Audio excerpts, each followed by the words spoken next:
Jokowi santai persilahkan KPK usut hartanya, penyidik KPK tunggu perintah.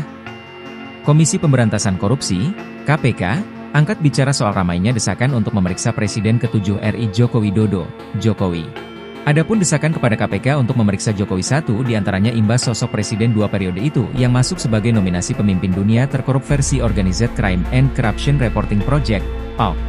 Dilansir dari tribunnews.com Jumat, 10 Januari 2025, Direktur Penyidikan KPK Asep Guntur Rahayu menjelaskan, upaya pemeriksaan terhadap Jokowi bisa saja terjadi apabila ada kasus yang sudah mencapai tahap penyidikan.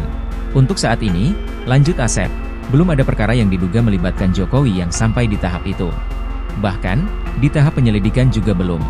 Penyidikan baru dilakukan dengan upaya-upaya paksa, seperti memanggil, menggeledah, menyita, atau memeriksa orang untuk menemukan tersangkanya, kata Asep di Gedung Merah Putih KPK, Jakarta Selatan, Rabu, 8 Januari 2025. Asep menjelaskan, sebuah kasus dapat naik ke tahap penyidikan melalui proses yang berjenjang.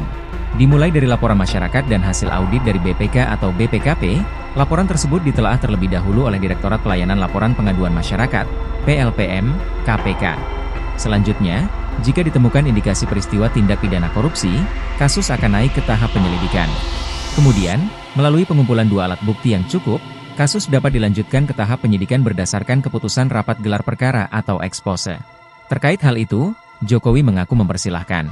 Ya nggak apa-apa, boleh-boleh saja, siapapun, kata Jokowi, Rabu, 8 Januari 2025. Jokowi juga menyebut jika dia tidak masalah dilaporkan ke KPK. Dia mengatakan hal itu sudah sering terjadi.